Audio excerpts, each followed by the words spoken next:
Hello friends, இன்னைக்கு நம்ம இங்க வந்திருக்கோம்னா சித்திரன் வெயிட்டிங் வந்திருக்கோம்.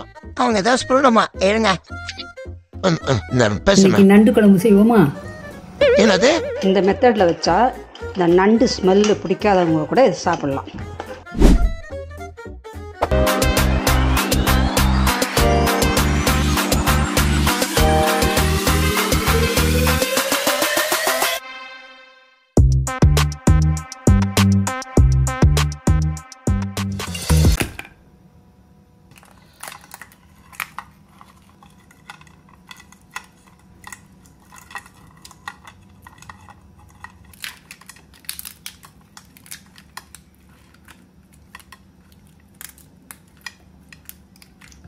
நண்டில் சமைக்கக்கூடிய பாகங்கள் இது. கொடுக்கு நண்டனுடைய உடம்பு சுத்தம் பண்ணியிருக்கு. இதில் நுனியில் உள்ள கால்களை வெட்டிடணும், ரெண்டு பக்கமும் வெட்டி எடுத்துடணும். அப்போ இங்கே உள்ள அழுக்குகளையும் எடுத்துடணும். இது கழுவணுன்னு இதெல்லாம் போயிடும். இதை பெரிய நண்டாக இருந்தால் இப்படி ரெண்டாக விட்டுக்கலாம். இது சின்னதாக இருக்கிறதுனால நான் இப்படியே முழுசாக யூஸ் பண்ண போகிறேன். நண்டு குழம்பு செய்யலாம், கவனமாக பாருங்கள். தேங்காய் எண்ணெயில் செய்ய போகிறேன். தேங்காய் எண்ணெயில் செய்தால் கொஞ்சம் நல்லா ருசியாக இருக்கும். அதுக்காண்டி நான் தேங்காய் எண்ணெய் யூஸ் பண்ணுறேன். ஃபஸ்ட்டு வெந்தயம் போடணும். வெந்தயம் பொரிஞ்சிடுச்சு. இப்போது வெங்காயம்,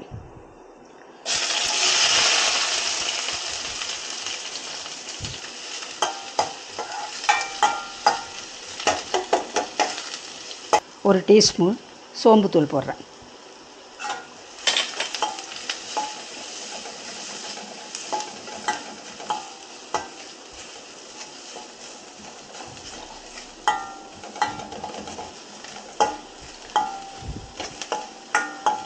லைட் ப்ரௌன் இந்த அளவு வதங்கினா போதும். அடுத்து தக்காளி போடுறேன்.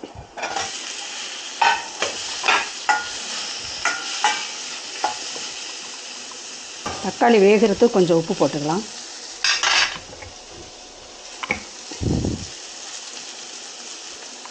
ஒரு நிமிஷம் மூடி வச்சுக்கலாம்.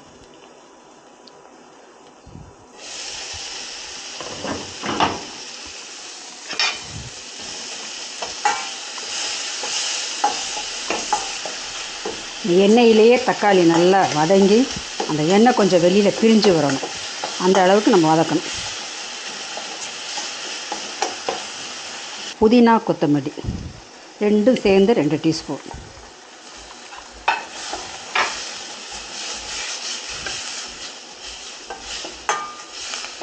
இப்போது மஞ்சத்தூள் போட்டுக்கலாம்.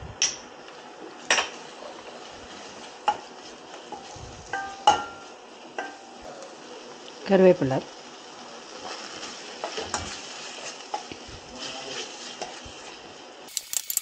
வீட்டிலேயே அரைச்ச குழம்பு மிளகாத்தூள் 1 டேபிள் ஸ்பூன்.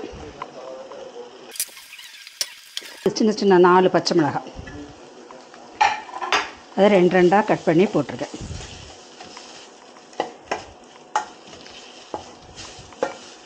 தேங்காய் பால், 2வது பால் தேங்காய் பால்.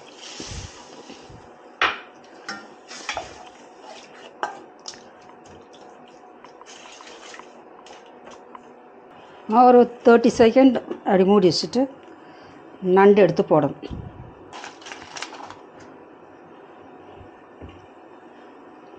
நண்டு போடலாம் அதில்.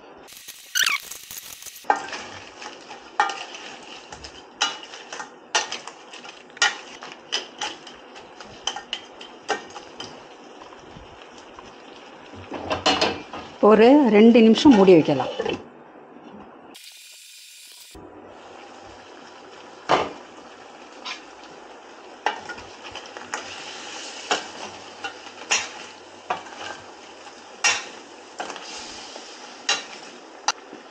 இப்போ இதில் தேங்காய்ப்பூ, ஒரு 3 டேபிள் ஸ்பூன் தேங்காய்ப்பூ, 1 டீஸ்பூன் கசகசா, ஒரு 5 முந்திரி பருப்பு, ஒரு கொஞ்சம் சோம்பு அரைச்சிருக்கிறேன். இதை ஊற்றலாம்.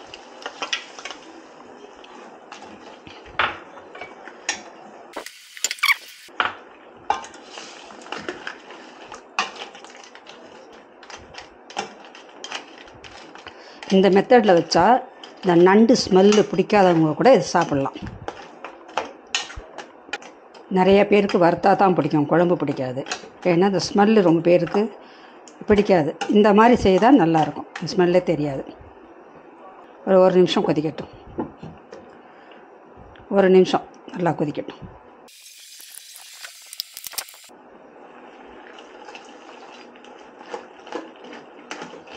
முதல் பால் ஊற்றிக்கலாம்.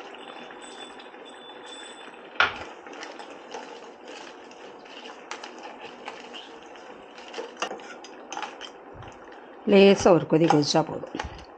ரொம்ப நேரம் கொதிக்க வேண்டியதில்லை. ஒரு 10 செகண்ட் அது கொதிச்சா போதும்.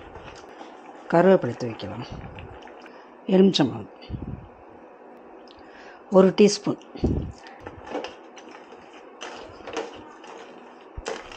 அவ்வளோதான், முடிஞ்சிருச்சு. ஒரு அரை மணி நேரம் கழித்து நல்லா சோர்ந்து எல்லாம் உப்பு புளி காரம் எல்லாம் அதில் நண்டில் ஏறி இருக்கும். அதுக்கப்புறம் சாப்பிட்டா ரொம்ப சுவையாக இருக்கும்.